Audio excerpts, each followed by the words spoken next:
This time on Amazingly Terrible, we are watching Doug, episode 41, Doug's Bum Rap / Doug and Patti Sittin' in a Tree. I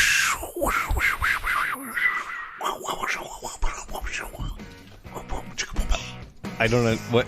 I don't understand what I'm listening to here. It's the scatting. It's the music. It's the intro music. Oh, okay. It's all the scatting, the mouth noises. Okay.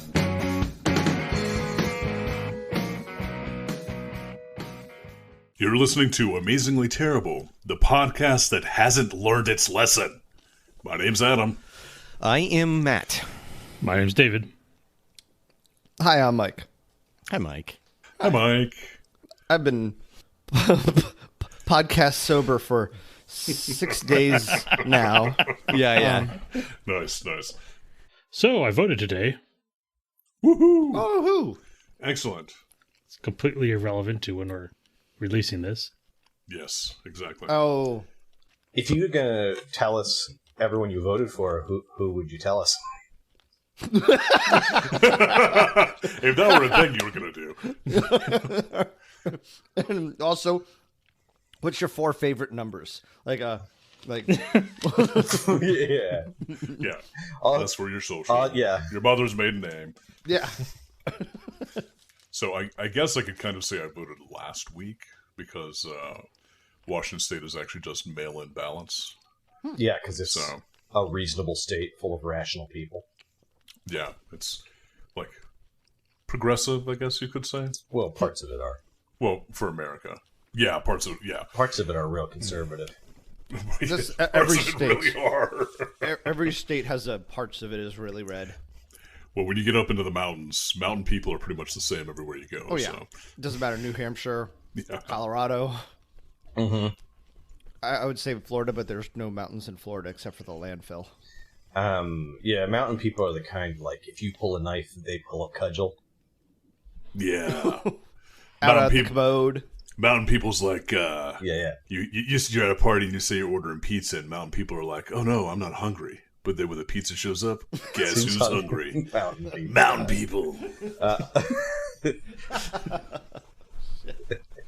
Yeah. You. I heard that your mountain people is so fat. When she sits around the mountain folks, she sits around the mountain folks. I feel like we're alienating our whole audience. If you have David, a moonshine still sitting on top of another moonshine still, you might be mountain people. You might be mountain people. You might be mountain folk. I like who said mountain person. I like that. Like there's one. I think I said that. Yeah, there's one of them. You might be a mountain person. You might be mountain person. The one guy. No. It's like Florida Man. Oh yeah, The mountain person is just all of the mountain people that do dumb shit, but at different times during the year. So it just looks like mountain person just does it all. Yeah. There's mountain people. Yeah. Hey, if I was a people, I'd be mountain you too. God, that was even worse. It doesn't even make sense. Well, it doesn't necessarily disqualify it or anything, but I feel like if you went into a bar and used that pickup line, you'd be really like on hard mode. going in hard. Are you a mountain person because you've been distilling my heart all night long?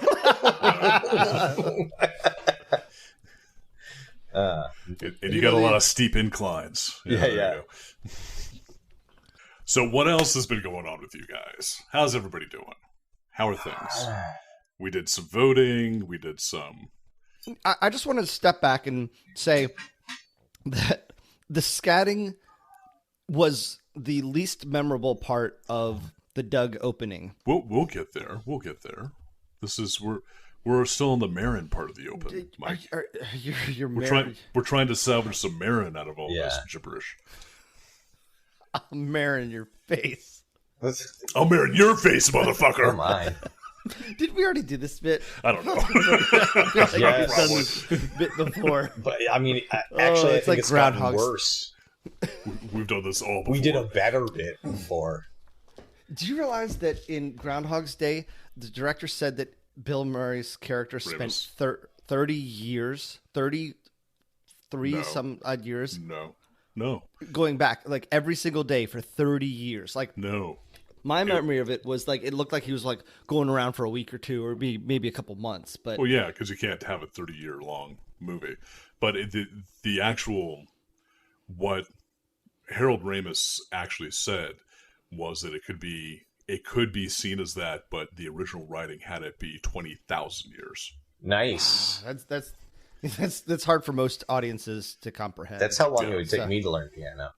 Yeah, exactly. Well, exactly. Yeah, he didn't look like an exceptional man. So, learning ice sculptures and piano and Are you trying to say that Bill Murray is not a Sigma man? What? Oh, jeez. A Sigma man? Sigma balls. Look, Is that still a thing? Do people still talk about Sigma man? I mean, I guess. Or is that Sigma males? 2021? I don't even know what that meant. ooh, that's such a Sigma male thing to say. Is it? Yeah, you're totally a Sigma male. You Oh, yeah. pieces of Hot. shit. So really, what does Sigma male mean? What is this thing? It's the ones that It's- don't give a shit. Okay.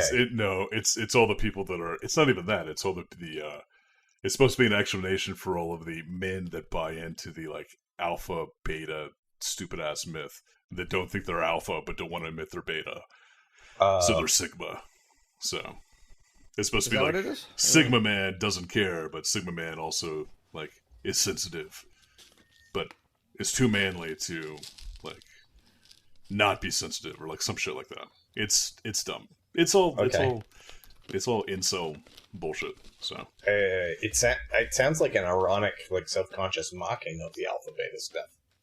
But maybe it's started as such. Everything starts off as a parody or mockery of something that then gets twisted into some ugly. somebody doesn't get the meme. joke.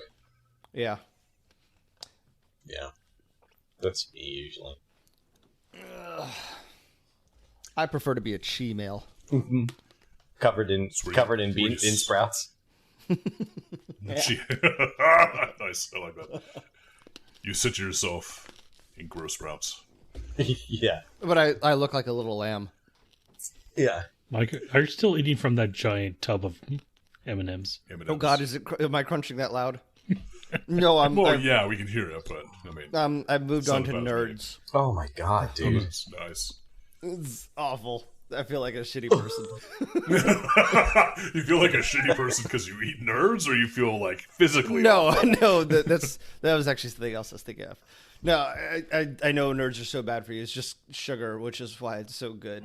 And Yeah, they're gonna use your lungs as the demonstration lungs. So they're like, these are the lungs of a nerd snorter. They shake them like Macarenas. Remember, kids, this is nerd lung. This is what happens when you inhale too many nerds. Yeah. Just say no. Smoke some cigarettes. brought to you by the Alcohol Foundation and Tobacco. Alcohol Foundation and tobacco. Okay. Nice. Yeah, it was brought to you by the Alcohol Foundation and also the concept of tobacco. Yeah, I mean, it's too bad about tobacco. It started off so good, you know? And it just... You know, according to Marlboro, tobacco brought the Pilgrims and the Indians together, and we all lived harmoniously ever after. It's funny how a lot of the Native Americans died after that happened. No, Well, no. that's because alcohol got involved. That's the reason. Right. They went on vacation. If you just do tobacco, should be fine. And yeah, they went on vacation. They died of natural causes unrelated to the white man. So So, Well, you know, the white man is a terminal disease. it is kind of funny if you go back to some of the natural history museums that go over like Virginia life back during colonization times. yeah. How like everybody's front teeth were all like cracked and busted up in the center because everybody had a corncob pipe in their mouth, basically. Ew. I saw that. Oh, yeah, you're talking about the Smithsonian, Yeah. that one exhibit. I thought it was amazing that whole concept. It was they had clay pipes. That was the easiest things that they could make. Just having them held in between your teeth and kind of moving it around. The grit from the clay wore down. Yeah. Wow. Their teeth, and it's just like it looks like if you're smiling, like a bullet hole right through. It's like a perfectly circle round thing. Pipe holder. And then there. Yeah, it's a pipe holder. Yeah. Yeah. And back in those days, it was considered a sign of attractiveness to a respective mate. So Sure, right. yeah. Well, okay, related to that, I was reading one of the placards, and it says that one of the skeletons was 12 years old and already had that little circle. So it's funny because my mind immediately he was went. cool. Yeah. Exactly. He was a cool That's kid. what it was. Yeah. It was a cool kid. Like he was smoking in the determined to be like bathroom. he saw like all like I bet his he was parents smoking and before it was cool too. Yeah. I bet you. Exactly. He was a Like trendsetter. like I don't even like. I wondered why they didn't make that connection, but they're probably focused on something else.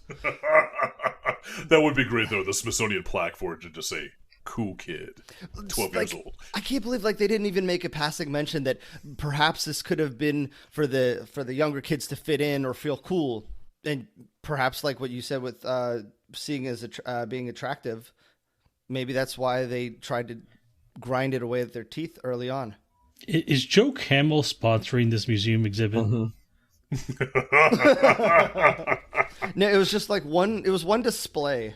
They always said that he was designed to appeal to children or to kids, which I never even really understood the advertising. That whole concept is from a generation above us, and maybe two, because we don't have that thought. Like, here I am eating Nerds. It's like, oh, that's candy. Candy is for kids. No, it's sweet, and I like it. So fuck you. I'm an adult. I'm gonna eat it. Yeah. I'm gonna snort a little bit of it. I'm gonna inhale it and huff it and snuff it. Yeah. You're like First, you're gonna crush it up. Yeah. Oh god, that's too You're far. the 12-year-old skeleton now. You're gonna crush it up. You're going to then pour it in a mold with simple syrup to create one giant rock of it, and then you're gonna put it in your pipe and smoke it. Whoa. They make patches for that. Dude, yeah, it's like you have a heroin patch. Yeah. Like a micro needle and a patch. You just slap on your arm, basically. Yeah. Yeah, it's too bad they don't have like a Nicoderm patch for heroin, like a Heroderm. Well, I think Johnson & Johnson's on that right now, so we'll get there eventually. I don't know. Or Eli Lilly. Methadone patch seems like the wave of the future. I was actually thinking, like, how interesting would it be to have, like, a heroin patch, but it's like an eye patch? So you really are still, like, injecting heroin into the eyeball. eye. Oh my God. god. Holy shit. Okay, let's switch That sounds hellish. yeah. Okay. No. Blue Mountain Bean okay. coffee patches.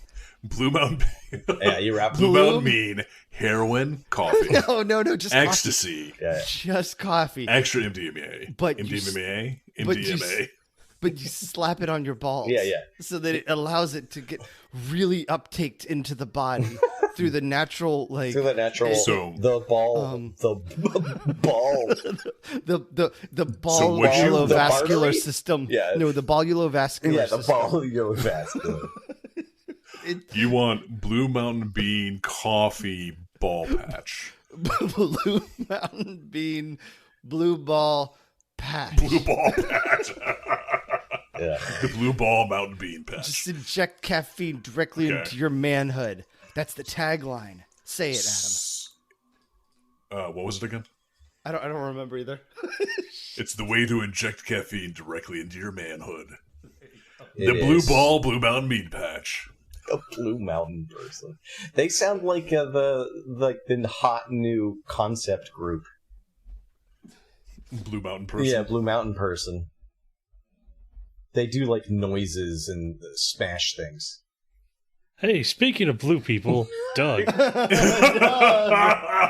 He's Dear the blue guy. God. Oh, we've been you know what hooked. that means, David. We've It been means that hooked. we have to keep what we just said right before your transition in order for it to make sense. So, Right. you did this. Just remember.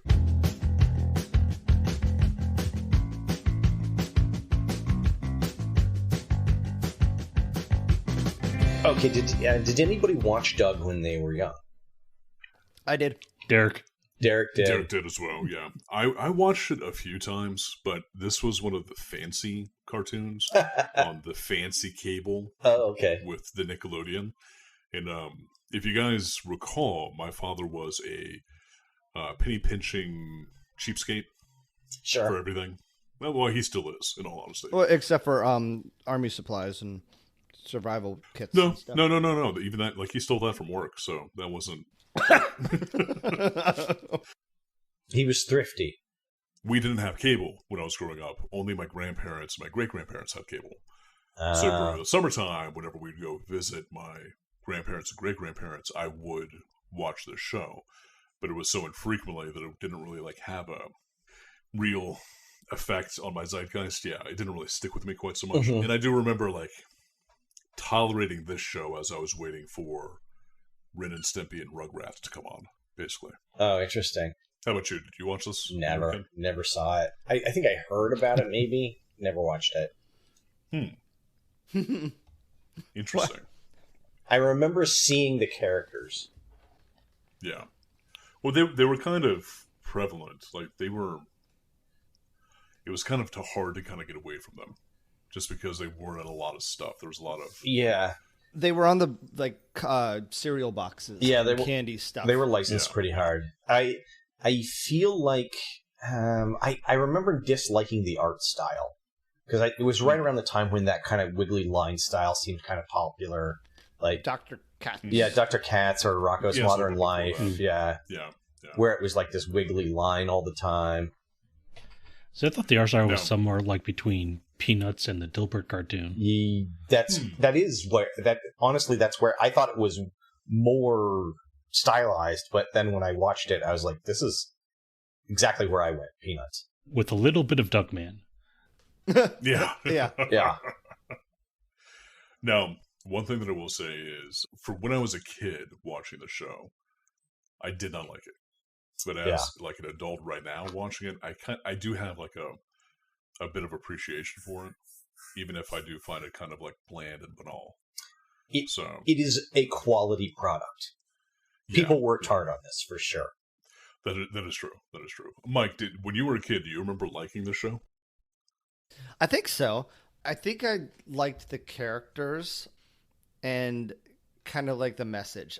But I can't put my finger on anything. I just that's all I can remember is just the vague concept of like, oh, it was a positive message and it's like anti-bully back, when there wasn't a lot of this awareness for bullies and how people don't want to be a bully. And back then people were just shitty kids and, So it had more of like a positive message. Yeah. If like you're thinking about like everyday life, this everyday life is idyllic and you feel like it's positive and you like it. I think Doug was woke. So it's almost like wish fulfillment. Yeah, well, yeah. I mean, he's an 11-year-old kid that has the emotional maturity of like a 40-year-old. So, yeah. If your life was written by a scriptwriter. Yeah. Okay, so I don't know that. He does like rat out his buddy. Yeah, I'm not sure these true. episodes support that. Well, I don't know. There's still like a lot. I feel like there is a fair amount of like time in here where he is very patient and again like very like willing to take on criticism or listen or like have the chance to basically give the benefit of the doubt to the people around him and actually talk and have communication instead of like me where I would just be like screaming and crying at people if I was 11. So yeah, he's really self-aware. Yeah. So he's supposed to be 11? He's supposed to be 11. Yeah. Wow. He's an 11-year-old. Everybody in the show is 11. He's a very successful 11-year-old. Yes. So this is 6th grade? 6th grade.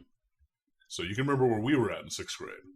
No girls were asking me out on non-dates in 6th grade. Exactly. Yeah. Exactly. 0 girls. So this cartoon, Doug, focuses on the early adolescence of one Doug Funny in his hometown of Bluffington. It is the end of the day. Doug is reflecting in his journal about the things that have happened to him, and he narrates each story as a journal entry, and it includes several different imagination sequences that he breaks into throughout the course of his narration. Well, he's like a budding novelist. This is like... Yeah. This is like Hearts of Atlantis kind of level bullshit. So Doug's creator was Jim Jenkins, and this show is primarily an autobiographical writing of his childhood in Virginia, Richmond, Virginia. Oh, wow. The show was originally pitched as a children's book, but no publishers were interested. He wound up pitching it to Nickelodeon, and they picked it up right away for their new Nicktoons segment. Somehow, Jenkins managed to maintain a fair amount of control of the project, and he insisted that every story had to have a moral in it, to the point that the other writers would have to basically write the moral of the story on the top of each script they submitted. Ugh. And then he would go through and try to figure it out. Yeah. Ugh. So the series premiered on August 11th, 1991, alongside other Nicktoon originals of Rugrats and Ren and Stimpy. And I totally forgot Ren and Stimpy was a Nicktoon. I don't know why. I thought it was. Oh my gosh! I thought it was like MTV for whatever reason. Yeah, well, it seems so adult. Mostly because it was made by a pathetic grooming pedophile. Yeah. Wasn't he also like addicted to like LSD or something, or like he dropped? I don't know if he had LSD on a regular basis. I don't know if he had a drug habit. Probably, maybe. Yeah. He was a fairly reprehensible person based on everything I've read. Yeah. So anyway, Doug was the very first Nicktoon that was actually purchased, and the original order was for 65 episodes to be aired over the course of 5 seasons. But after 52 episodes and 4 seasons, which lasted between 91 and 94, Nickelodeon declined to order the last 13 because the show was too expensive, and the company and Nickelodeon was undergoing. This show was too expensive? This show was too expensive for Nickelodeon. Yeah. I mean, yep. It's a quality product. It's very well drawn. It has a consistent style. It has a different visual take. All that takes effort. Yeah. And it sounds like they had a writing staff, not just a guy. They had a writing staff, and they also had quality voice actors too. I mean, they had Billy West. Yeah, I was just about to say Billy West. I picked up on that right away. Yeah, and I didn't know back then. That's like one of those things that, like now knowing everything that he's voiced. Yeah, mostly Futurama for me. But he's been in a lot of stuff, and primarily through Nickelodeon, actually. So between him and Mark Hamill, they're like the two like big male voice actors. Mark Hamill. Mm-hmm. Yeah. Mark Hamill. Yeah. In '96, Disney purchased Jumbo Pictures, which was the actual production company that made Doug. So Doug was actually moved to ABC's One Saturday Morning and retooled to be slightly different than the earlier episodes, and they ran it for 3 more years. Wow. So it was on until 1999. One of the things they did to retool the show was they fired Billy West because he was too expensive, because he was a quality voice actor. So, yeah. But between the creator and Billy West, I think that's where all the budget went. Probably. So, what's interesting is Doug was originally, like in 1980, was originally sketched as like a doodle in Jim Jenkins' art books, and he actually named the character Brian. And Brian was the cynical alter ego of Jim Jenkins.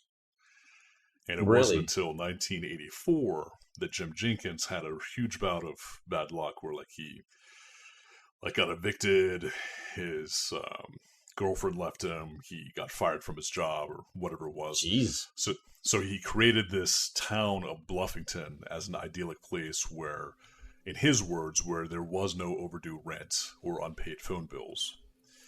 And that's when he started to make things much more positive and focus on the positive side. And that's how he redesigned Doug to be more of a uplifting, positive, moral character. He made his own Pleasantville. Basically, he pulled himself up by his bootstraps. Oh Jesus, Mike! Well, I mean, it's something. It's definitely a success story. I haven't sold any cartoons. based on my life and my writing. But have you Yet. tried, though? Have Yet. you tried? Yes, I did. You have tried? Yeah. Oh. Yeah. They rejected my idea for a cartoon of a 40-year-old man who podcasts with his friends.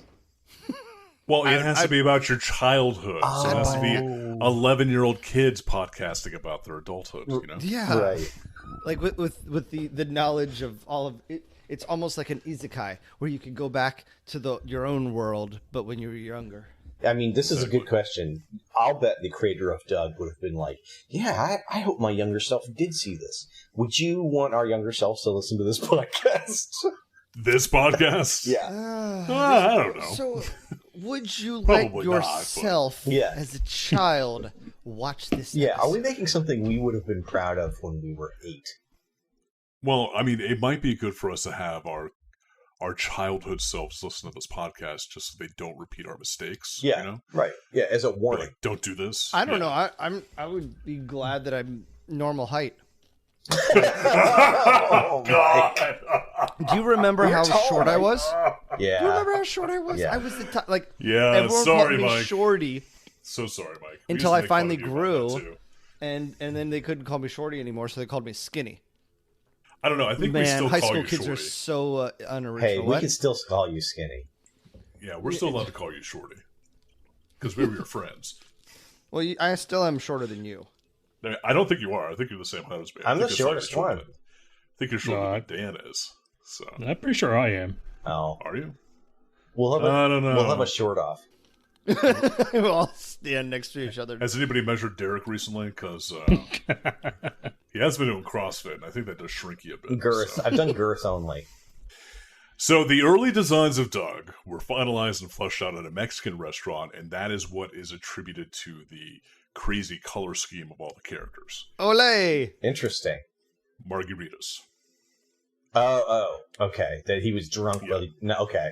No, While he was like drinking while he was doing it at a Mexican restaurant, I'm sure probably color schemes of the Mexican You're restaurant right. probably the came in there decor as well. inspired him. So Well, they're pretty so the what's his name? Skeeter? No, you're the writer. Oh, Jim Jenkins. Yeah, Jim Jenkins. I mean, Yeah. he designed the characters and wrote the episodes. Like they're well designed Yeah. characters. They're pretty fun. I mean, Actually, I hate the way Doug is dressed, but the design of a lot of the But, I mean- characters is cool. that was also early 90s, though. He actually was kind of dressed well for the early 90s, at the very least. Those big baggy shorts, you know. Right. And the t-shirt and sweater vest combo.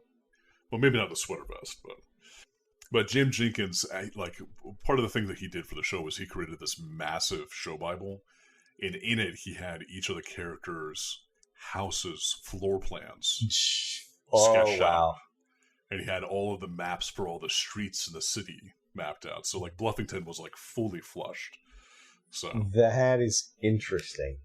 he approached this the same way I approach role playing, basically. Right. So, but Doug's first appearance was in 1988 in a commercial for Florida grape growers.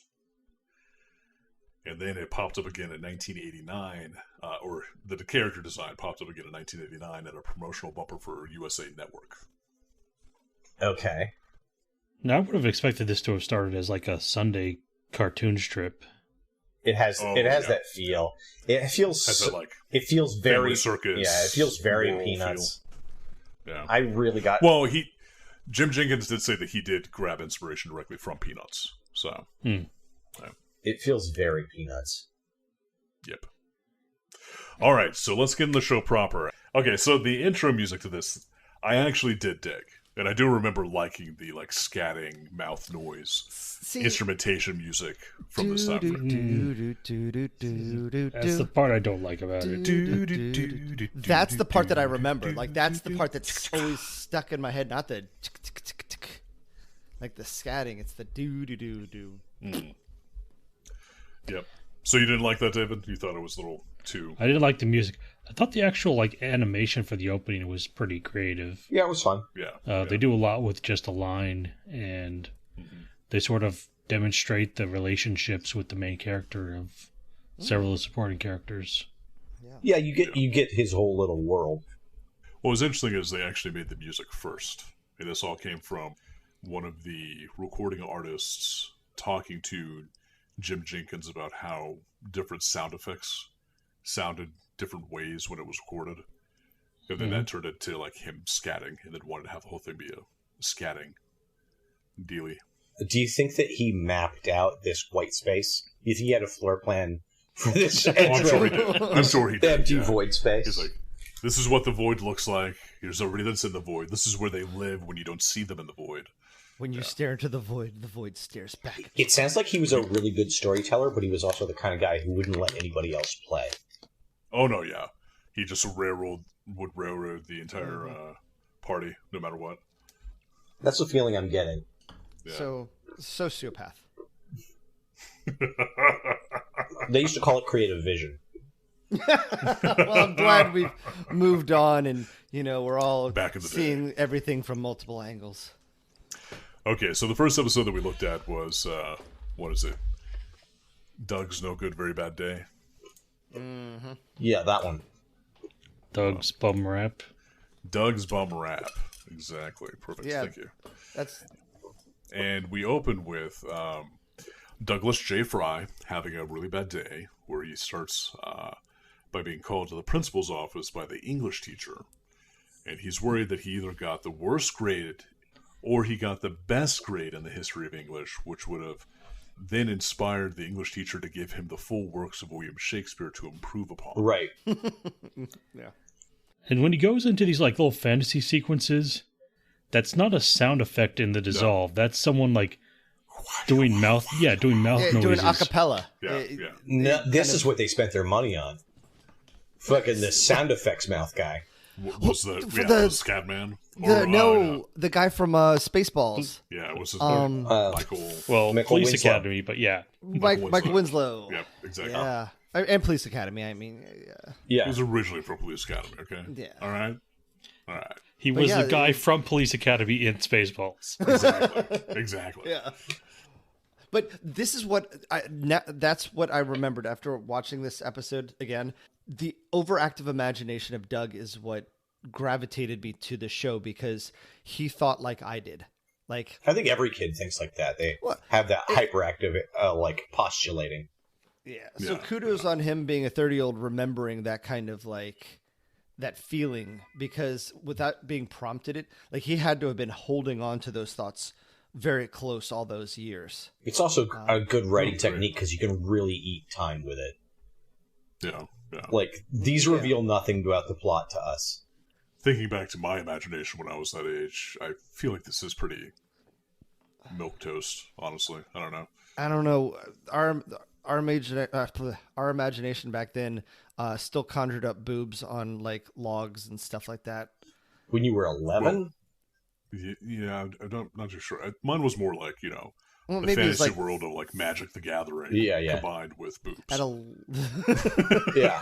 Those over-sexual Magic the Gathering cards. Mine had a lot of, me killing bad guys and kissing with tongue. Yeah. It's like, ooh, I'm a planeswalker and I've got a bag full of boobs. Wow.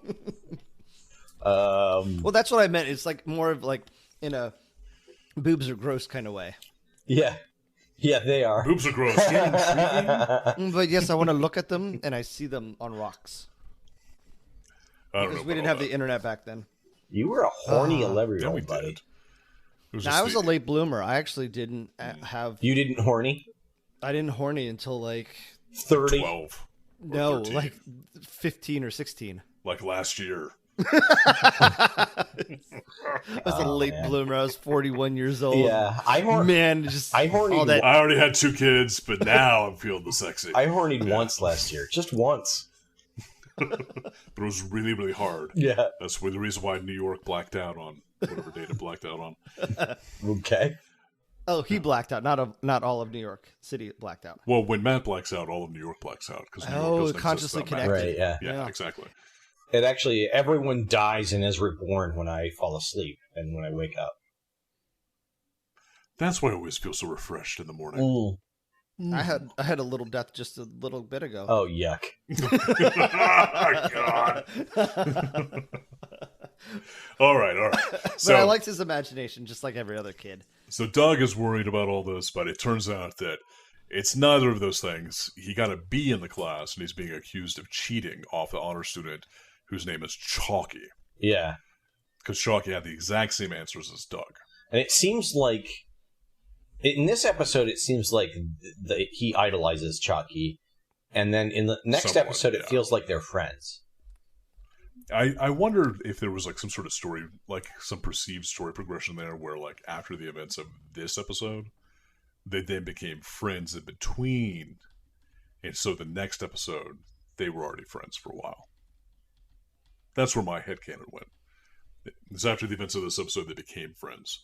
Oh, I forgot that these had 2 episodes. Yeah, there's 2 episodes in each episode. Yeah, usually.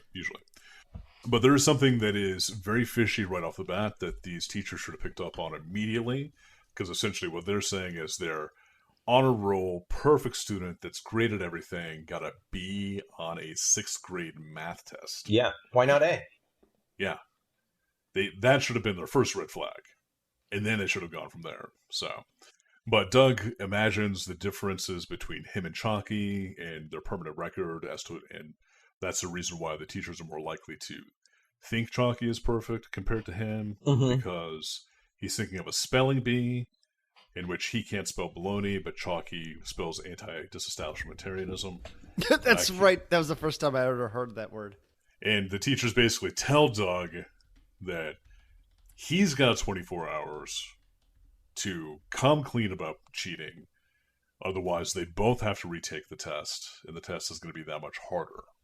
You have 24 hours until the cheater comes forward. Yeah. Which infers that, like, that they only spoke to Doug and not to Chalky. Exactly. Which is exactly what they did. Yeah.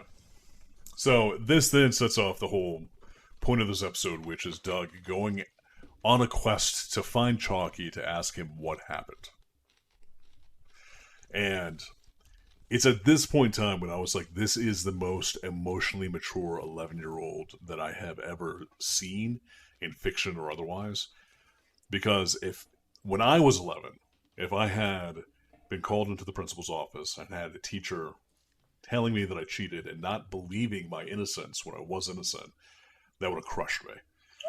and I would have been like crying. I would have been carrying on. My mom would have had to have been called in to like come and get me because I wouldn't stop crying. And then I'd start thinking about what my dad would do to me if he found out that I was cheating and how I was going to get my ass kicked when I got home. And then I'd think about, well, fuck, as soon as it gets out to the rest of the students that I'm crying about this shit, my bully, who was named Doug, is going to come and kick my ass after school. So why the hell am I going through all this? So that would be me when I was a kid. Just... You weren't like that at all, buddy. Crushed. You were you had a steel cord. Right. But Doug, on the other hand, is just like, I must get to the bottom of this mystery and talk to Chalky. Yeah, he's like, can we talk, Chalky? Can we have a conversation about some issues? Let's have an open dialogue, you and I. Yeah. Let's talk about what it means to self-actualize. In the meantime, while he's trying to hunt down Chalky, his bully, Roger. Yeah, Roger tries to get him to teach him how to cheat, essentially. Yes. Yep. So Roger's like all about the cheating and is like very proud of Doug for the fact that Doug is a cheater now and wants to work with him. So he's such a sleazy. He's like the Fonzie character, right? Hey. I don't know. He's more like a slithery, slinky rat. Well, yeah, they did create him to look more rat-like with his features, just to like play up the fact that he is like Doug's bully or Doug's nemesis. But all in all, like Roger's actually kind of tame when it comes to like bullies. He's sort of lovable. Yeah, he's more like that. I would actually say Roger's probably more like that friend of yours that doesn't quite click and is a little bit more like bad. So I always think of like, in my mind when I was a kid, I always kind of registered Roger to be more like Philip. Yep. Our old friend Philip. Yep. From That's exactly who I was thinking about. Yeah. Yeah. Who was a good person, but struggling. Just a little rough. Yeah. He's a good guy though. But this whole like quest of his kicks off with him going to the school newspaper, where Chalky, the 11-year-old honor student, is the editor of the elementary school paper. Well, he's in 6th grade, right? Yeah. I mean, So he's like he's top. He's the highest level of the elementary school. But still, what elementary school has a newspaper? None of them. Well, this is high school. No, exactly. It could This be a should high junior school. high that's like 6 to 8. Man, they don't let junior high kids do this shit. My kid's elementary school has a yearbook. Do they really? Yeah. Well, I guess we had a yearbook in our They have elementary school they too. have a yearbook committee, so I mean a newsletter isn't that far off. We had a yearbook and they spelled the principal's name wrong. Yeah. I remember like lining up for the photos for the yearbook. And I remember that in middle school. yeah, it was weird.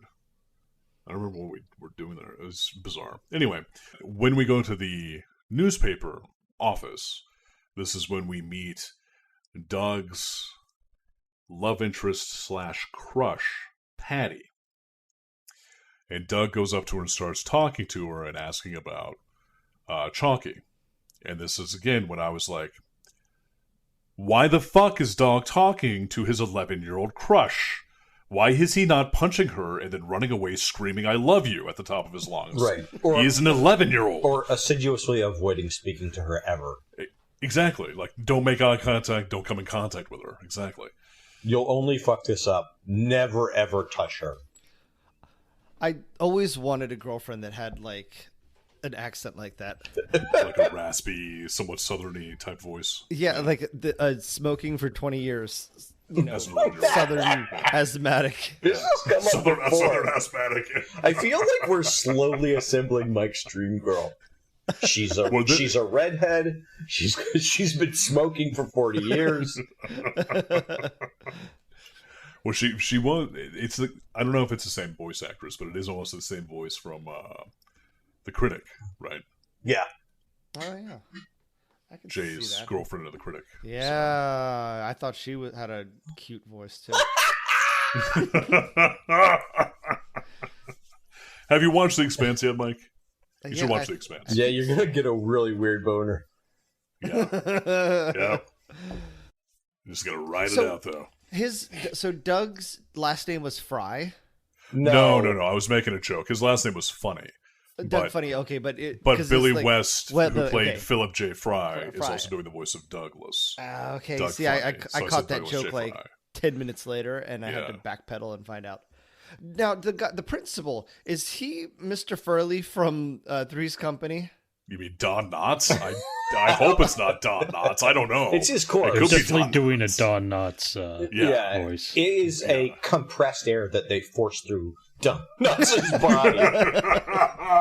Don Knotts Hey, was it was still alive. 91. Or 92. Yeah, Don Knotts seriously. was still alive in 91. That was Yeah. 1991, and Oh no, he was alive when they did it. I did take a look at the voice actor page. There was no Don Knotts. It was just Billy West and other people. Billy West plus others. Yeah. No Don Knotts.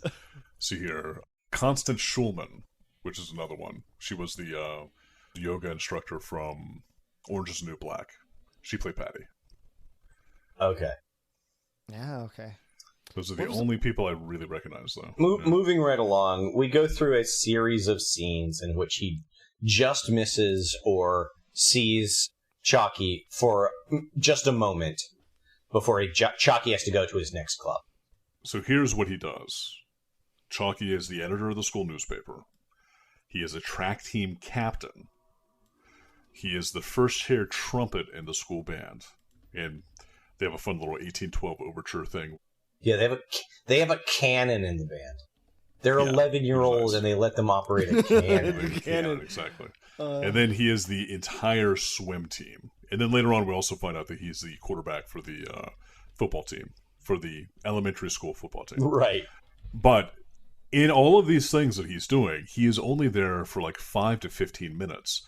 And he literally leaves in the middle of track practice, in the middle of a song during the band practice, in the middle of swimming in the swim. Like, And I was like, I could have done 5 after-school activities if I only had to do them for 5 minutes apiece. Sure, that's no big deal. So the final club is Parachute Club. Thank you. In his this is his imagination. Yeah. In his imagination. So Doug finally, like, he has all these daydreams about, like, what's happening with Chalky and, like, comparing him with Chalky, how he's sacrificing for Chalky, how he's trying to assist Chalky, how nobody's going to believe him over Chalky, all these things. But Doug finally tracks down Chalky at Chalky's house where he's playing catch with a football out in the yard. Yeah. And Chalky finally relents and tells his dad, I really need to go talk to Doug in my room. Well, it's clear that he's afraid Doug's going to tell his dad what's going on. Yeah. And Doug's dad says to leave the door cracked open. Yeah. Exactly. Well, I know what you like, Chalky. But as soon as they get in the room, Chalky immediately confesses that he cheated off of Doug. And he says that he didn't have any time to study, and that's the reason why he cheated. And he showed Doug his calendar. Chalky has no game. You know, like, you don't get to that level of success without a lot of bluff. Yeah. And he doesn't have any. A lot of bluff and bravado. Yeah. Well, that's the reason why he doesn't have as many trophies as his dead brother Cliff. Yeah. So It's true. It's true. It's really true. It should have been you. It should have been you, Chalky. Oh, God. The wrong son died. It's so dark. It's going on our T-shirts. It should have been you, Chalky. But on Chalky's schedule, we have a list of things on there, like read Ulysses, give blood. Oh, well, you paused it. Arc welding, which at first I thought said ass welding. Yeah. It's the best kind of welding. I'd like to weld my ass to something. I couldn't. Well, like what? Like the mouth, someone else's mouth, like a human centipede. Yeah, but I just do too. Or maybe just the side of a plane, so we get some free air travel. Come on, Mike. You don't have to go dirty. Yeah. Well, I go dirty. Yeah, Mike. You go dirty. But it is someone else's. They catch me riding dirt. It's Rene Rousseau's mouth. Oh, don't you do that. But it's also he also has it on there, hypnotize somebody. I don't see what somebody is. End world hunger. Ooh, he's going big. Amateur Sanskrit mappers group. He's a fraud. Analyze hydrothermal data. He just takes pictures of that and puts it up on his Instagram. He's schizophrenic. Discover cold fusion. Yeah. He's like the guy in Fight Club. He can't sleep, so he does all these things, and he has like an alter ego. Yeah. Yes, exactly. Yeah. Oh my God, there is no Doug. Yeah. It's no one talks about Parachute Club. So Chalky is the unnamed character, and Doug Funny is Tyler Durden. Yep. Yeah. That's why he has the date later. This. That's why he got a date later. Oh my God, it's Chalky that did die. And when Doug comes over to do the things that Chalky, like he does it in Chalky's name, and then Chalky's dad puts it on the other side because it was actually Chalky that died, and Doug is actually both Doug and Chalky. Whoa! So Chalky is Cliff. Chalky. So Doug is Chalky is the manifestation of Cliff and Doug. Yeah. And Chalky. I mean, didn't Jim Jeffries quit making this cynical Brian character? They're all manifestations of. Yeah. Jim Jenkins. Yeah. Jim Jeffries. Isn't he a serial killer? Oh, nice. After we see the notebook, this is when we get the only funny part of this segment of the show. And this is when Doug says something along the lines of, like, you have to confess, and Chalky says, I can't because then I can't play the game on Saturday. And Doug says, well, the only way you can play the game on Saturday is if I confess and take the test instead. And Chalky immediately jumps on this as being an offer. Right. And it's like, thank you so much, Doug. You're the best. You're going to be a great guy. You're really looking out for he's got the school. Yeah. His technique is emotional manipulation. Okay, I see it. Exactly. Thanks, David. So he is ushering Doug out of the room the deal is sealed until Chalky's dad comes into the room, and then just won't shut up about how great Chalky is. and going on and on about his dead son Cliff and how great Cliff was. Right, how great Chalky is, but how shitty he is in comparison to dead son Cliff. To Cliff, exactly. And this is when Doug, underneath his breath, is like, yeah, sure, Chalky's great because he cheats. And then this leads to Chalky immediately coming clean. He rolls over like a bitch. I don't know who this fucking guy thinks he is. He's lying. Yeah. He cheated off me. I mean, I'm the greatest. I'm the very best football player that you've ever seen. All of my enemies are out to get me. Yeah, everything in this cartoon is simple and unrealistically straightforward. Exactly. This is when we get the moral of the story, which I guess is his dad has been pressuring him. Kids. Yeah, his dad has been pressuring him to live up to his brother's legacy. Exactly. But instead of like being disappointed in Chalky, he's like, well, we're just going to have to go talk to your teacher, and you're going to have to retake that test on Saturday, scamp. Yeah, instead of Let me ruffle up your hair. Yeah, instead of what he really would have said is, I'm going to break your fucking femur, you disappointment. Like, I'm taking my belt off. You got to the count of 3 to get to your room, you little bitch. yeah. Go outside and find your own switch. We're going to go look at your brother's grave from the bottom. It's the only way you'll learn, Chalky. And this is when we do know that Bluffington is not a Texas school, because we do see Chalky in the classroom taking a test during the big game, rather than all the teachers covering up his failures just so he could play football. Burn, Texas. Boom. In your face.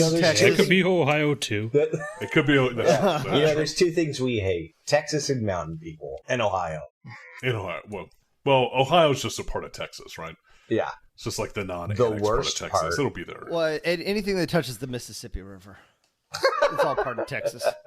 That's right. We need to start keeping track of who we're offending. We're gonna. Don't worry, we'll get to everybody. I think it would be easier to keep track of who we don't offend. I think that's just us, and only half the time. No, I'm pretty sure I pissed off Mike.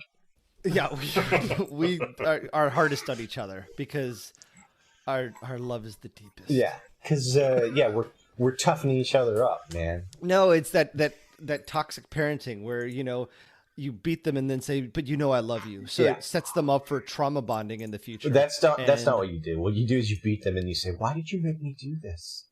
Yeah. But I do this because I love you. Yeah, I do this because I love you. It hurts me more than it hurts you. That's why I'm using a metal spoon and not a wooden spoon. Because it hurts me more than it hurts you. And also why I'm laughing, because the laughing covers up the pain. It hurts me more than it hurts you. That's why I need to use hard drugs before I beat you. And a rubber hose so it doesn't leave bruises. Yeah. Just for the record, my parents never used oranges. a metal spoon or a rubber hose on me. Sure. But I did deserve the wooden spoon. Yikes. Interesting. You say so. Were any of us non-corporeally punished? I don't know. I don't think so. No, I don't think so. I got what spankings. you did back then. Yeah. So the reason why my mom did use the wooden spoon was because she spanked me and I laughed at her. So it really pissed her off. So she reached for the closest thing that wasn't deadly, and it was a wooden spoon because we were in the kitchen. Nice. So you were asking for it. Yeah. Oh yeah, I laughed. How dare you? I was a little shit. So that was your fault. Yeah. I've never once ever had to spank my kids. Like a stern, disappointed, sentence, and it usually has a really profound effect. I don't know. I feel like our generation is a little bit more empathic and subtly manipulative. My parents our parents only knew aggression, but we know how to get into people's heads. They don't call us the greatest generation, but maybe they should. Yeah, maybe the most manipulative. Yeah, but as far as I know, that name's not taken. So yeah, I don't think so either. Yeah. Well, we'll be the greaterist generation. Yeah. But yeah, my parents didn't even know what sarcasm was. One time, when I finally learned sarcasm in high school, I came home and said something, and I was like, "Oh, well, that's a really great idea." And my mom's like, "No, it isn't." and I look at her, and I kind of do one of those blink moments, and I'm like, "That was sarcasm," and she's like, "Oh, ha ha ha ha ha." That's when you got beat. Was your mom raised in Japan? No. She wasn't. Okay. She was.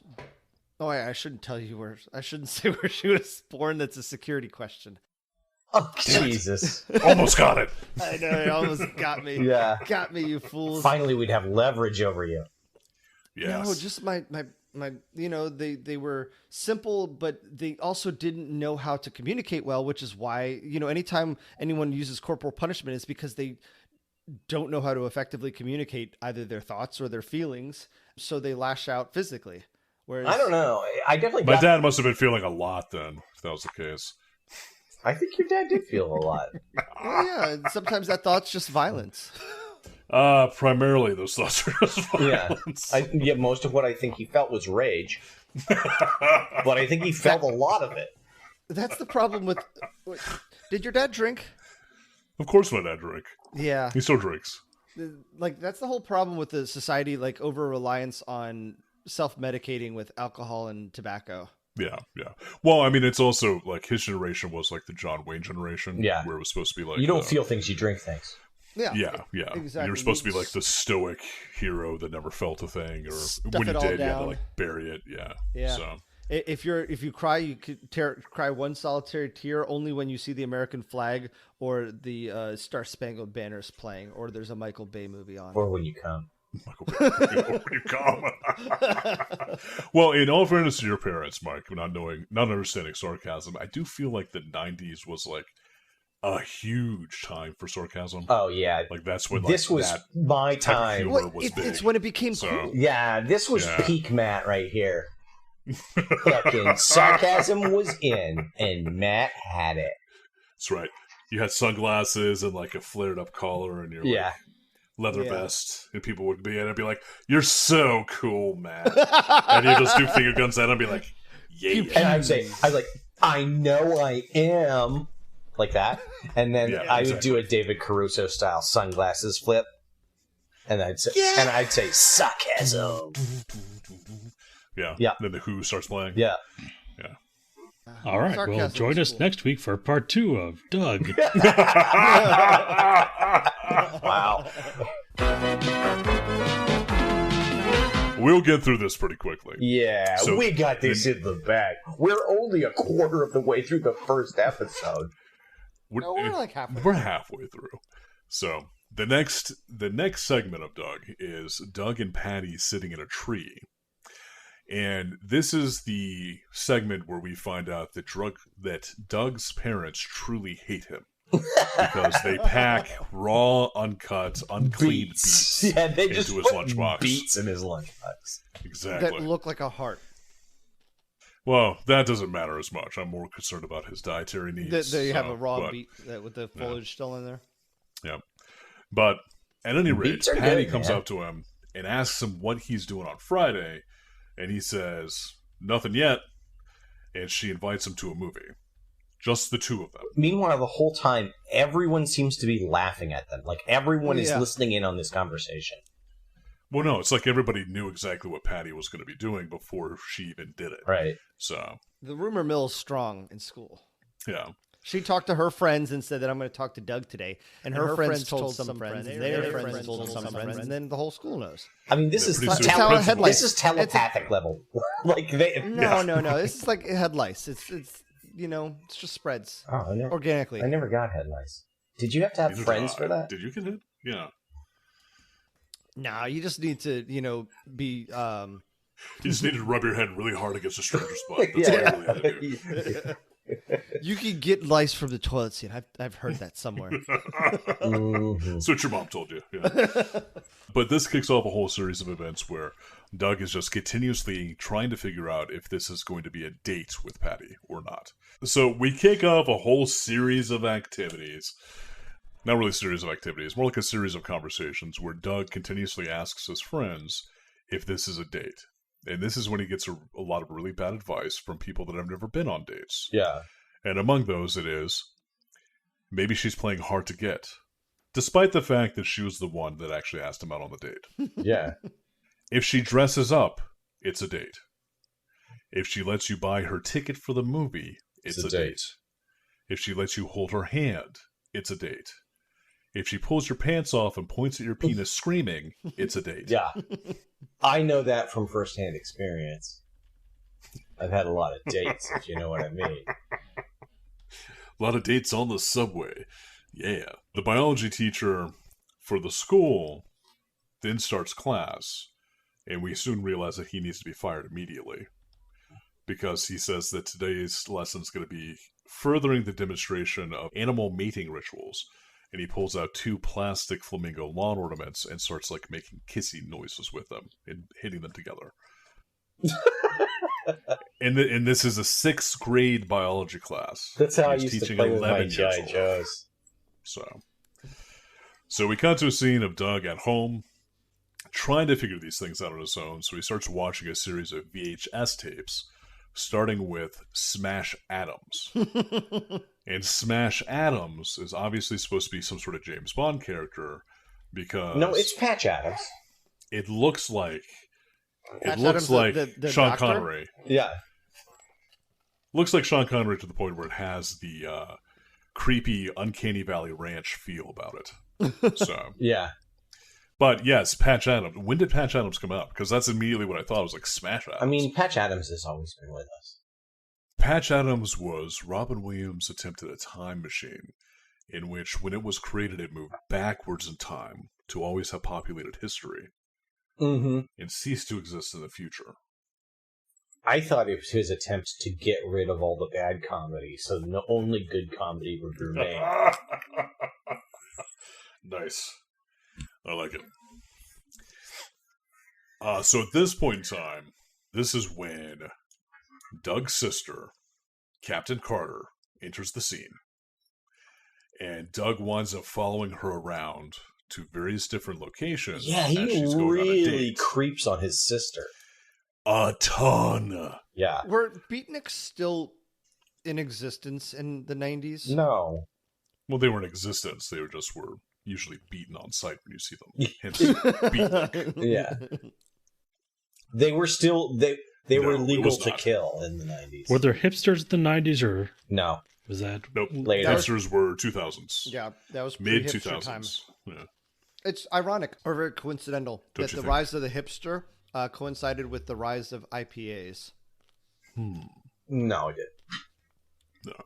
Well, if you want to talk about the rise of the IPAs, it's India, The but, rise of IPAs. I'm pretty sure the rise of the hipsters occurred with the fall of the grunge movement. Yes. In the 90s, wasn't there a while in the 90s where hippies were kind of back? I think there was only a few maybe. people. You mean in '99? Yeah, there's only a few 99? people in our high school that wanted Sure. to bring it back. For Woodstock '99? Oh, yeah. That's That right. was a disaster. That's right. Yeah. What are you talking about? It worked out great for the Hells Angels. Wrong Woodstock, buddy. No, it was the right Woodstock. The Hells Angels did act as security for Woodstock 99 and killed a couple people. So, Oh, I didn't know that. They're great at being in gangs. They're not so great at security detail. yeah. They're not even a very good gang in the States. In Canada, they're like, it's serious. But it's Canada, so they're like a good gang, right? Like Yeah, they go they're around very and, like, polite. Yeah. They help little old ladies across the street. I don't know. They Sometimes they're a little passive aggressive. Oh. Well, I mean, They look at you and they're like, nice driving, eh? Yeah. And it just devastates you. Yeah. It's like all day. burn. Thinking about the big guy with the mustache and the leather jacket just like digging on your drive. Yeah, or when you like, you drop your candy bar wrapper on the bus and they're like, thanks for keeping it clean, eh? Oh, To the quick. that would kill me. Oh, to I'd the probably start quick. crying. So mountain people, Texas, Ohio, the Hells Angels, all of Canada. Canadian bikers Oh, yeah. gangs. Yeah. Canada. Yes. Yes. Canada. Look, Canada. Yeah. Canada. Canadians everybody from knows Canada. it's funny to Canada's from Canada. everybody knows it's funny to punch down. And that's why Yes. So yes, Doug is creeping like hell on his sister, Captain Carter. And he's seeing everything that she does on the date to try to figure out what he should do on his date with Patty. So he's like, use big words, check. Go to a like pretentious art show, check. Yeah, Go to her a boyfriend crappy seems like a bag cafe, of check. dicks. Kiss my sister, check. So She looks like Lady Gaga. She kind of does. if you squint a bit, yeah. I mean, yeah, little bit. if you're like half a bottle into your Santori, then Okay. Well, she does. There is that part of the date where she wears a meat dress. Yeah, that's true. Yeah. Doug's And then sister. art exhibit. and then sets her boyfriend on fire. Yeah. Yep. Her boyfriend did not like him. Oh, he's a fat piece of crap. Pretentious fat piece of crap, yeah. Yeah, he reminded me of a young me.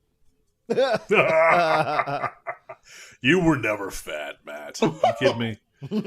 I am now. I don't know about that. I still contend that. Oh, I went to the doctor recently. You know how much I weigh? Did you make sure that you looked at the screen the correct way this time? What's the perfect Yes, I number? did. What's the perfect number? 250. You trying to find like the golden ratio? Yeah, like yeah. 6.333. Oh, Yeah, it's 2.1. How much do you weigh? You weigh more to me in my heart. Oh, so thank you're you. going I existential. weigh 306 pounds. Boom! Beat the rock. Is that good or? I'm 13 pounds heavier than the rock. That means I can beat up the rock now. Oh yeah, you got the weight advantage. Yeah. Exactly. Yeah, you're in the same weight class as him. It's good times. Anyway, Okay.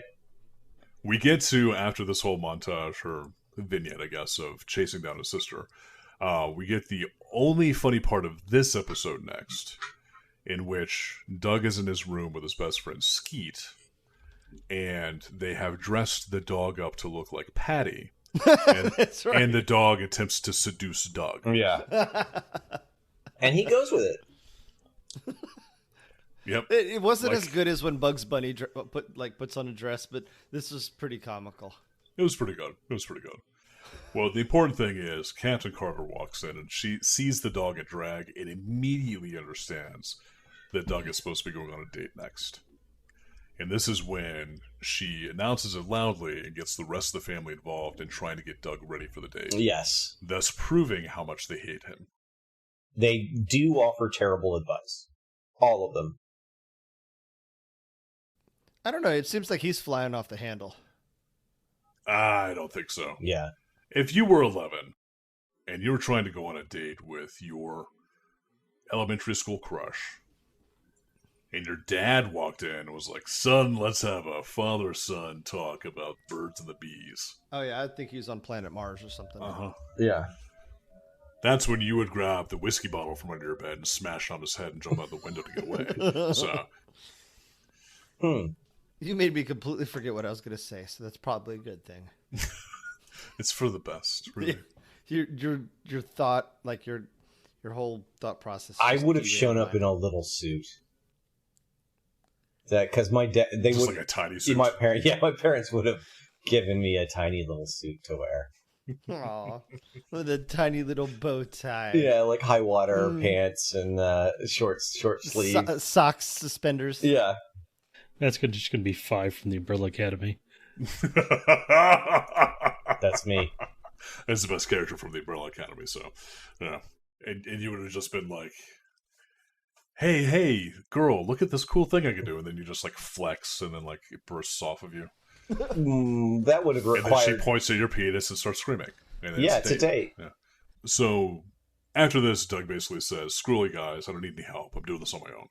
And he leaves in his normal clothes, starts walking to the movie theater, at which point he meets up with Patty. The entire time he's walking, though, I think he's, like, in his head going, like, is it a date? Is it a date? Is it a date? Is it a date? And he sees Patty at the movie theater where they're going to go watch a movie called A Kiss in Cold Blood. So it seems like it's supposed to be like romance horror, maybe? Which It sounds like an might very action well James be. Bond type movie. Oh, maybe. I mean, again, I think it's supposed to be ambiguous, right? Like, Yeah. what is Yeah. this movie even about? Is it romantic? Is it action? Is it Yes. even PG-13? Exactly. And we even see like some sci-fi elements which we get in there. But Doug immediately buys 2 tickets, pays money for both of them, and then goes to hand Patty her ticket while she's ignoring him and buying her own.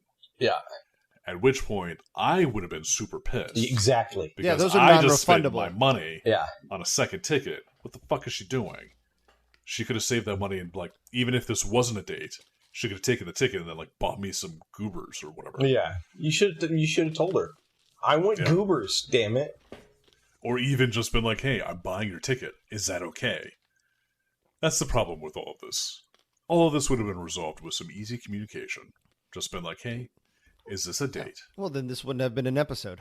So Patty and Doug are watching a movie that has all of this romantic overtures taking place. And eventually we see the screen and it's a romance between some princess and a space alien lizard monster. It's a which is great. bestiality episode. That's a crocodile. This is the part that I enjoy it. related to. Yeah.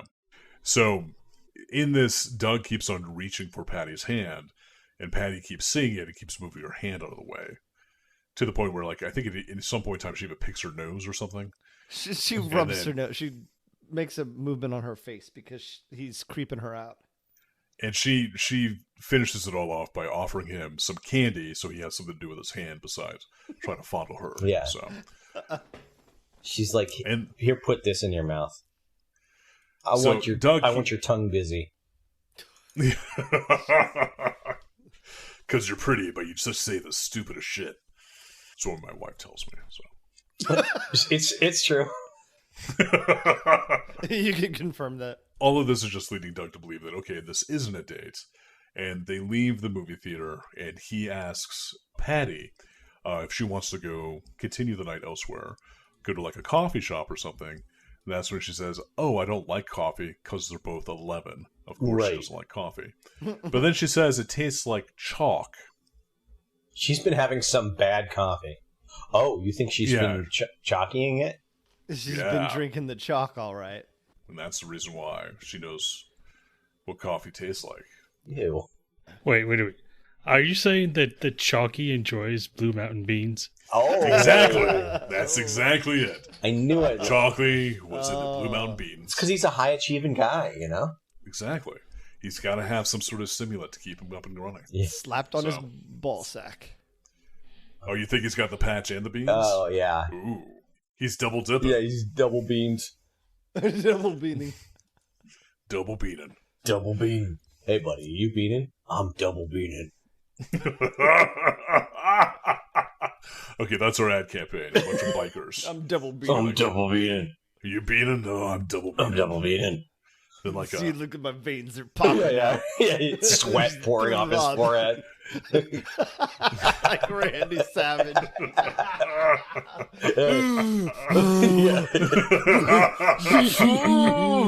Oh, look at the beans rise to the top, brother. my neck. Looks like a harp. I've patched each nard. And then you got like the soccer mom in the background walking by waving, I'm triple beaning. I do it in between lunch and tea. I've been injecting beans between my toes. And it's like her driving. Then you see her driving past in the minivan, just screaming at the top of her lungs as she's driving. Ah! At normal speed, like not speeding off. Just Yeah, just 25 miles an hour. yeah. Has her blinker on though. I love Still. Yeah. I love it. So at any rate, Okay, so now we offended Karens everywhere. they decide to just. Well, Doug basically just walks Patty home after this. And as they're walking home, they're just like having a normal conversation, joking around about the movie, talking about things. And Doug accidentally grabs Patty's hand, and they both stop and look at it, and they're like, oh. And then they keep walking. He gets her to her house. They have the awkward conversation of like, was this, wait, no? Was it? Not necessarily. Did you think? I don't know. Did you think? And it just turns into like really... Oh, it was clear that she Bad. wanted it, but she Yeah. didn't want to be the one to say it. They get to Patty's house. Patty goes inside after they have like a lean in to kiss, but then break away. He says, oh, I guess it wasn't a date. Looks up, sees Patty watching him, and then he's like, well, maybe it was. And then every single one of the 11-year-old males in his school are waiting behind a tree for him. to ask him his advice on how to get girls. Yeah. And that's probably the creepiest part. Because I'm just thinking of, as a parent, as Patty's parents, I see my daughter walk home with her friend. Yeah. Because they're obviously friends. Well, they all know each other. Like, he clearly knows her parents, at least. Yeah. You know. It's one of those towns where everybody knows each other. Yeah. They see, like, oh, there's a cute little romantic moment between, those kids, but, like, nothing I don't like serious. that Doug boy. But no, like, even I as, don't like, like him. He smells like cheese. There's something odd. Something odd about that boy. He's off. I don't like him. Did you scream at his penis? Yeah. He seems like he doesn't want anybody else to design his cartoon. But thinking about about Patty's parents, you see like this romantic moment. It's like, oh, young love, that's interesting. Oh, we need to talk to Patty. And then you see the boy involved in that walk away. Yeah, and to every other boy in town. He joins his surrounding gang. him. Yeah. That's when it'd be like, what the fuck is going on? Yeah, they're all like high-fiving him. Yeah, bro. Are they planning on like murdering me and taking my daughter? What the hell? I need to go get a gun now. I am becoming Republican. I'm doing a shotgun. Yep. I'm standing my ground. I'm standing my ground with these 11-year-old boys. What about standing on a shotgun? And their middle-class suburban gang that's the activity. ground you got to stand on. It's the middle-class suburban ground. Because that's where all the worst gangs are. I heard you had to stand in the place where you are. Well, then you have to Stand look in the east. place where you are. Oh, you have to look west. Sorry. Then Then look west. Think about the thing with the thing and some other thing. Na na na. We're in. Well, it doesn't matter where you are. Because there you be. Shit. How did it go, David? I don't know. This is better than Doug. Wherever it is you go. We're so far. There off you the are. target. David's like, this episode was death. Okay. So, Not a lot of. what did you content guys to go think with. of Doug? What did you guys think of Doug? I liked it a lot as a kid, but it's a lot of just crap, and there's just not a lot of substance in the episode. I think. Huh. I mean, I do. Interesting. I think I agree with Mike in that, like, I think as a kid I would have enjoyed this. It's clearly doing a good job of speaking to kids. You know? Yeah. Like, I mean, you say that he's acting like not like an 11-year-old kid, but you don't want an 11-year-old kid giving an Well, no, 11-year-old yeah, kid yeah. advice. No, you're right. You want like the idealized 11-year-old kid. So you want like you want somebody for 11-year-old kids to look up to, essentially. Yeah. filtered through the Okay. lens Like of The someone Rock. who's experienced. Like The Rock, or shit, what's his name? Strawberry Shortcake? John Cena. Yeah. He John seems Cena. cool. Yeah. I've heard John both ways. Cena, Yeah. the No, you're thinking of Michael. philosopher. Michael Cena, yeah. Michael Cena, the guy who just looks like he's always standing around awkwardly, Yeah. being involved in movies. From Scott Pilgrim versus the World. Exactly. Okay. What'd you think, Matt?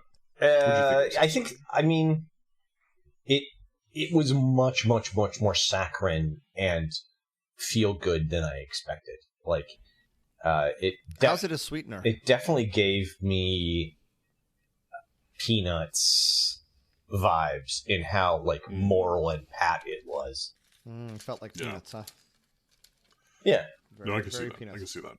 What'd you think, David? It's not very deep, and there's something off about the voices, like the same way that I felt when I listened to the Dilbert animation. Okay. Where they like are The voices don't match the face. it doesn't lip sync well. The voices don't match like the face. Okay. like you said. Like what happened in King Arthur with the Knights of Justice.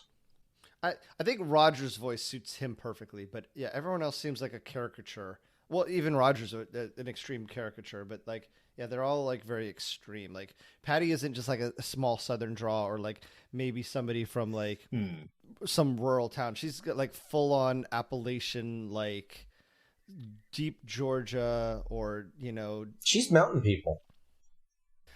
Mountain well, she doesn't people. say Mountain people. Word. she doesn't She say is mountain mountain people persons. things, like she doesn't say ink pan and People things.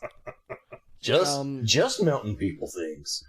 just mountain people things, like they say ink pan and Mhm. they say commode instead of toilet or bathroom or whatever. They're like, where's the commode? Where's the outhouse? Well, they're not that backwards. Oh, they're not? Okay. Maybe they're you just really sidestepped. You know what? That sounds like someone who's trying to cover for mountain people. Well, you know what? Ooh, are you a mountain person apologist? Yeah, exactly. Oh, you're one of those mountain people kiss-ups. Well, I am one. Hey, I'm a little too tired of this wokeness, Mike. This what? Whoa. Wokeness. Whoa. Wokeness. I'm wide awake. This awakeness that you're having from mountain people. Okay. Anyways, I don't know if we should be offended or I'm just confused. I think we should just be more annoyed that this episode's going on for so long. Confusing. Yeah. So I actually recall when I was a kid really disliking this show. I shouldn't say disliking because I still watched it a few times. Sure, of course. But I never found it nearly as entertaining because, like, perfect example is like Doug and Patti sitting in a tree. I am much more interested in what the fuck movie they were watching. Right. And I wanted to see the mating ritual between that alien space alligator and the princess of whatever. You wanted to see the mating bestiality. ritual between Patty and Doug. No, I'm much more interested in like some romance between some space alien and, a rock than I am for normal human kids. Like this was just banal for me as a kid. Yeah, yeah. You had such exotic, sophisticated tastes. As an adult, I did find this nice. Like, I kind of enjoyed this. I did think that it was probably a good cartoon to have on for kids to watch. It shows, like, idealized, even-keeled responses to things. It does. It feels like a 1950s, this was made by adults for children kind of. Yeah. Like it does. condescension. And I have a certain amount of appreciation for that as an old. But when I was a kid, I hated it. Yeah, yeah. As an old? Yeah, he's an old. I'm an old. I'd never heard that as a noun. I told you, I plucked a 2-foot-long white nose hair out of my nose a couple weeks ago. I am officially an old. 2 feet? I'm sorry, 2 inches. Jesus. Okay. Maybe I misheard. Now, that would be spectacular. You'd be like... That would have been good. I would You'd have be been the proud king of that. old. Yeah. All the other olds would kneel down before you. You would like Exactly. keep pulling and it would like all your other nose hairs would go in. Like Yeah. as they just, like, come out. unraveled. Yeah. Exactly. It's as we're talking about this, I have this nose hair that's tickling me, and I just want to yank it out. Should do Well, it. yank it. Do it. Well, Do it on mic. I've got a pod Start to sneezing. cast. Yeah, yeah. I want to Okay, hear yeah, it. I want to hear you. I want to hear the little pop noise. Yeah, and when you pluck your right nose hair, your right eye tears, and when you pluck your left nose hair, your left eye tears. Have you ever noticed that? No. No. Go pluck Both your my nose hair ears. right now and fight. Do it, and you'll cry out of that one eye. Well, I pluck all my nose hairs all at once, Mike. Well, I just like grab both nostrils full. Yeah. Yeah, Rip we 'em talked both about this. out. I did that before, and it felt like you were yanking your eyeballs out. I used it, and it's amazing because for like 2 days you could smell so clearly, and there's nothing in the You way. can smell the color blue. Yeah. Yes, and every single particle of pollen and dirt goes down into your lungs. I because can there's nothing smell there to my block it. child's innocence. And then after 2 days, because we're old, all the nose hairs grow back. It's the only place on your body that you can continually pluck, and they will grow fucking back. I'm jealous. All right, let's get down to some brass tacks here. Are we keeping the show or are we going to get rid of it? Keep or delete? Let's see this thing. Oh. I don't see how more episodes are going to give us more stories. Yeah. It's getting more this feels like nothing. So the only reason why I would want to keep it on is to get Derek's take on it. There is that. Because we know that Derek watched this and unfortunately wasn't able to join us tonight. Yeah. But Well, let's give it to him. There as a is birthday that, but present. this feels like Boomer Pap.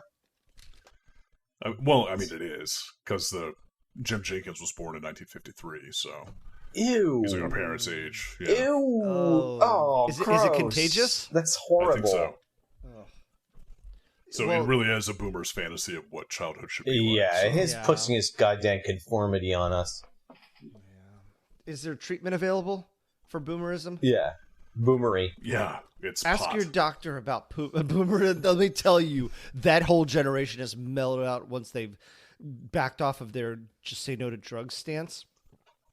Okay, tell Have us. they done that though? Yeah. Because I'm pretty sure they have. Yeah, tell us Well, more. some of So- them. Yeah. Which the- ones? The 'Cause- ones that my parents hang out with that used to be super uptight and just cared about everything are just like the most like laid back, easygoing people now. And I'm like, who are you? Well, You're the one who I'm- yelled at me for like walking on the border of your grass. And now here you're talking about, oh, you know, whatever, who cares?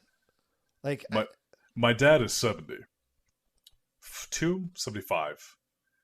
70-ish. 70-ish. Early mid 70s, somewhere around there.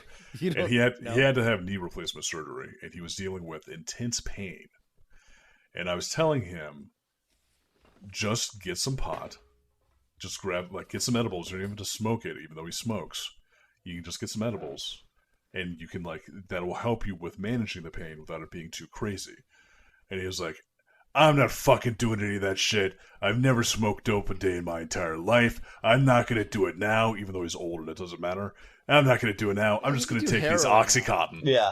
Yeah, exactly. It's just like, take this pharmaceutical. you're fucking taking heroin then. Yeah. It's not heroin, it's Oxycontin. Rush Limbaugh did it. Well, at least he picked the better high, you know? Yeah, right. Yeah, right. Yeah, right. So I've heard. David, you do it. David. Yeah, right. Yeah. Did anyone else vote?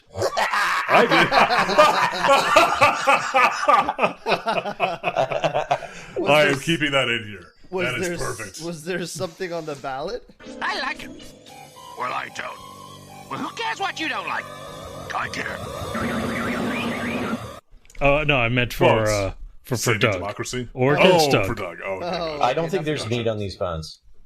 Vote or die, people. So David's a no, Matt's a no. I'm getting it. I'm gonna be a yes. Mike, yay or nay?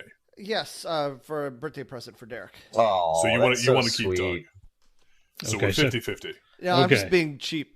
We don't have to get him a real present. Do you remember we let you watch? Don't you remember I'm a miser? cartoon, you piece of shit. I do have to say though, if I have to review this again, I'm going to be pissed. So Okay, so the new protocol for split votes, Uh-oh. it's going down to the wait list. Oh, really? Oh, okay. Honestly, that makes sense. Yeah, Okay. makes sense. I can get behind that. It's not voted off entirely. It's not still on the list. Yeah, makes sense to me. But it could be later on. Yeah, I like it. I can take it, David. Oh shit! I gotta come up with something, don't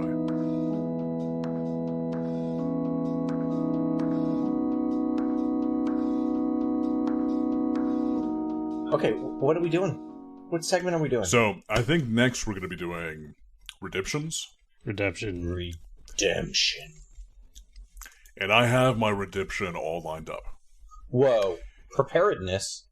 It is for a 1987 Canada/UK based animated series called Garbage Pail Kids. Oh my god, they made a I They am made a voting it up cartoon? from the waitlist. You're bringing it into our orbit.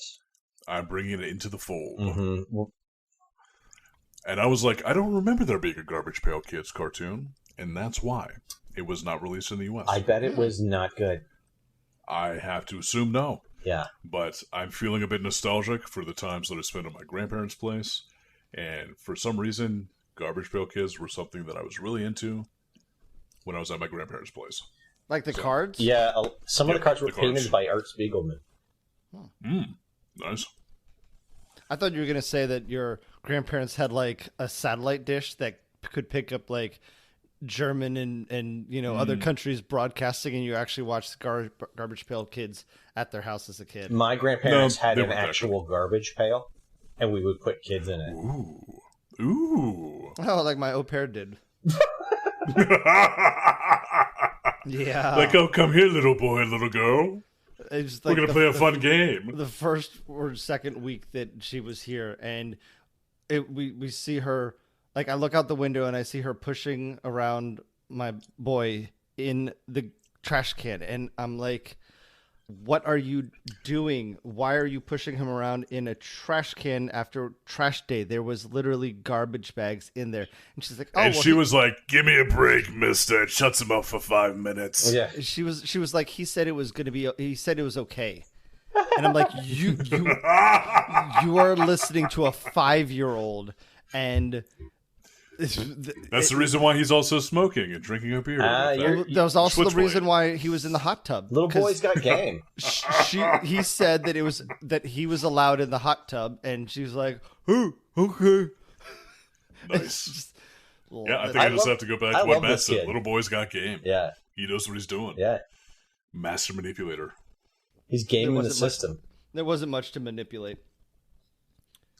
Ooh, interesting. The Garbage Pail Kids cards were also known as Bokimi-kun in Japan, which means Mr. Creepy.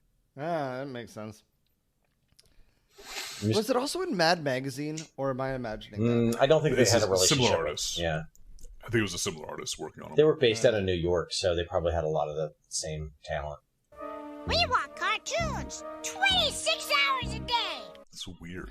Let's move on to Reverse Retcon. Reverse Retcon. Everybody's favorite segment. Yes, because it means we're almost over.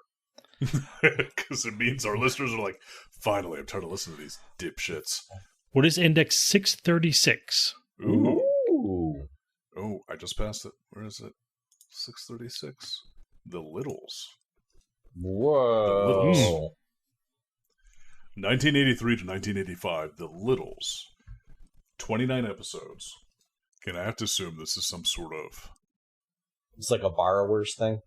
Yeah, I think so. I think it's like a borrower's thing. I think they're like little people with tails that live in like the mouse hole that's common in cartoons. So like the borrowers, but they're like some sort of weird borrower mouse hybrid. Because they have tails. Like, don't they have like big buck teeth too? Yeah. Oh, I think I remember this. Yeah, they're like they're freakish rat children. Yeah. Yeah. If I recall, I think that I enjoyed this. And well, that's one thing we got. I definitely remember seeing it.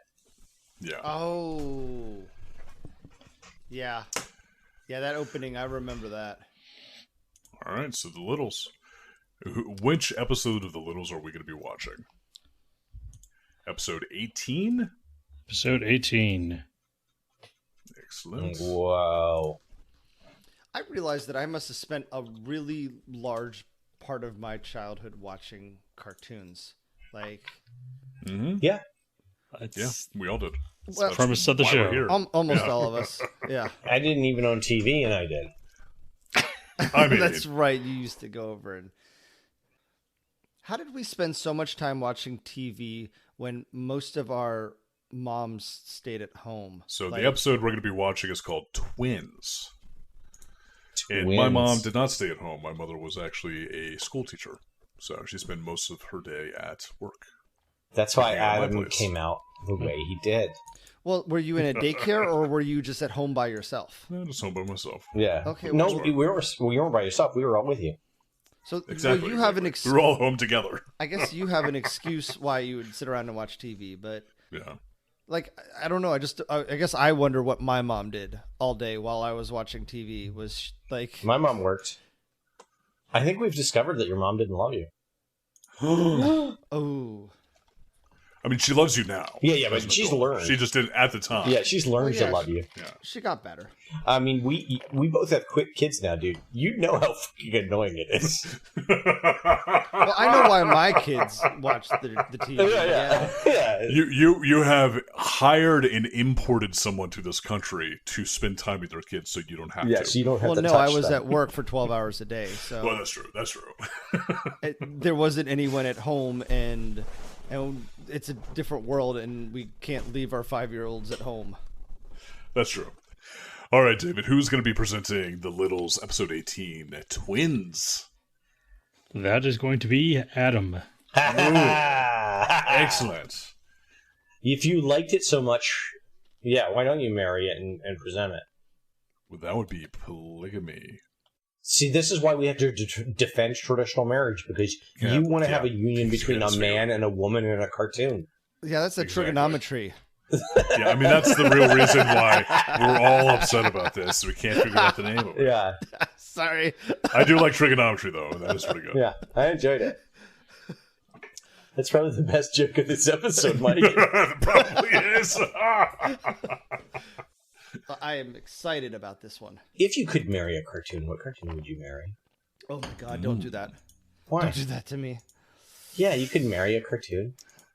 But you're asking Mike to settle down with just one cartoon. Yeah, One cartoon. How could I do that One to all my other cartoons? smoky-voiced, red-headed cartoon.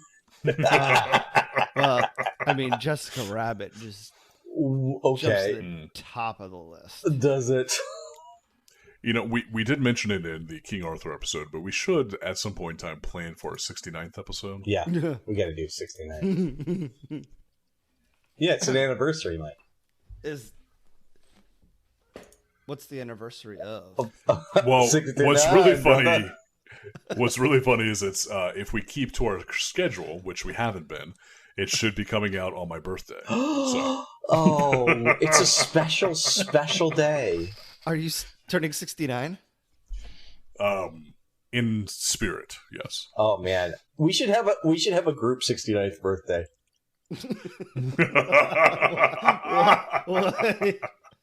That's the best porno ever. Pairs? Group 69th birthday. Yeah. A geriatric orgy.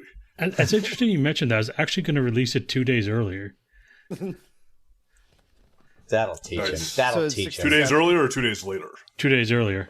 So Okay. it comes out on 6/9. On 6/9, nice. Whoa. Ooh. Okay. So, on a future episode of Amazingly Terrible, we'll be watching The Littles, episode 18, Twins. But next week, on Amazingly Terrible, we will be watching Dino Riders, episode 12, Battle for the Brontosaurus. Yeah.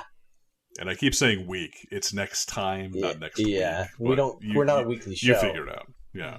Yeah. Listeners. Yes. Fuck you. We're not a weekly show yet. You figure it out. Yeah, you pieces of goddamn shit.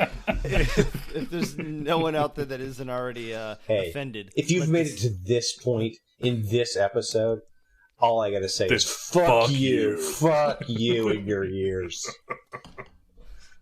And the horse you rode in on. And the Tesla you rode in on. This is what you deserve. That's right. This audience You that are we're- Elon Musk's Twitter. we're reaching out to must be a very, very, very small subset. It's like Yeah, it's five us. people. It's us. It's literally us. Yep. Oh, it's Nobody it's listens six. to this. It's 6 people. It is us, and then potential future employers that are trying to figure out if they should hire us. Mm-hmm. So, And the FBI. I send these episodes, Yeah, each one to my boss. not even worth the FBI. Well, it's because you're trying to get fired. Look what I did. Please fire me. Just I dare you. I want a severance. Anybody else look at the movie list recently? Because All right, she's making a big deal about this shit. I You gotta go put look. Dragon Ball Evolution on it. yeah, I did. We were Oh adults. yeah. Happily Ever After. Now we got to draw the line at 2000. That is a hard line in the sand. What the hell is Solar Babies? That is a movie I watched in the 1980s that I've never been able to shake out of my fucking head. So now you have to experience it too. That's what it is. All right. God, I wish we could watch Space Truckers, but that's another 2000s movie. Space Truckers was not 2000s. No, wait, was it at 1990? Fucking was put it like on there, man. mid-90s. Put it on. Oh, wait, Space Truckers. That was a fine film. I only watched 5 minutes of it, but I could tell from that 5 minutes. It was part of the Criterion Collection after 1996. that. I'll tell you what, I tell you Like- what, I'm a mountain person. as an adolescent boy who likes meat, the idea of square hogs. Oh, shit. Oh. Square hogs so they can fit into the space better. No. I just realized I ran headlong boy who likes meat. Yeah. Tell me And wants square hogs. Yeah, tell headlong it to me into slowly. Tell me about the setup. square hogs that you I love the idea your that mouth. that we have genetically engineered these hogs where they don't have legs or anything. They just grow in these cubes, so you can efficiently stack them in space and everything. And like now, I would be like, what about the pig and like PETA would be up in arms and stuff. Like, but Pedo? Pedo. PETA. But I don't know, like the concept back then was just like that was the coolest thing to me. It was like that's the future. Square pig. Yeah. The future is Was the a square cube pig. pig. The The future is Minecraft. Yeah. It's dystopian. Yeah, but there's so many cool aspects of that. Yeah, dystopias are fun to look at. To look at, exactly. Because they're usually satire. Well, yeah, all movies are satire. What? It's kind of, it's almost genius. It's like you've gone all the way around.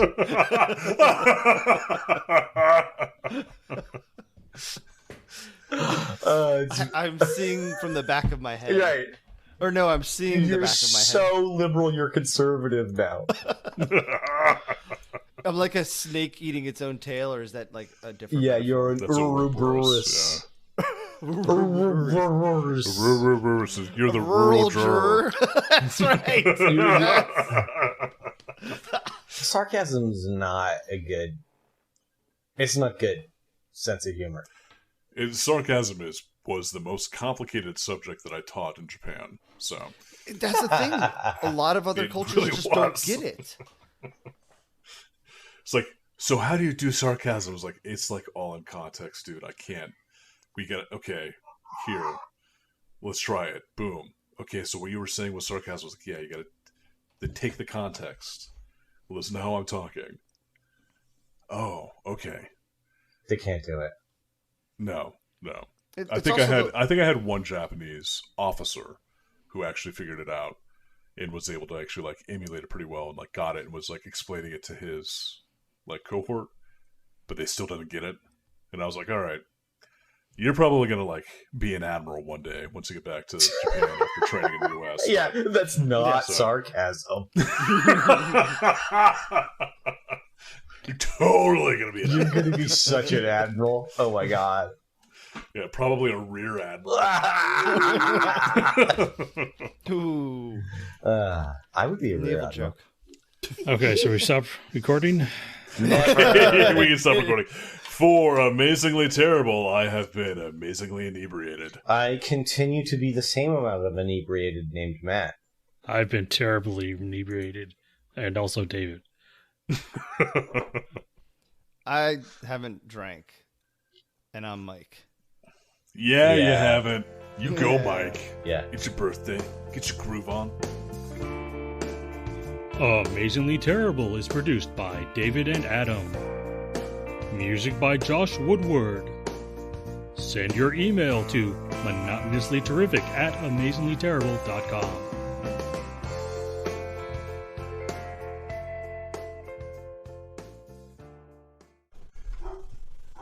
Hold on a minute. My dogs are going nuts for some reason, which makes me think somebody tried to walk into the house. Are you Derek?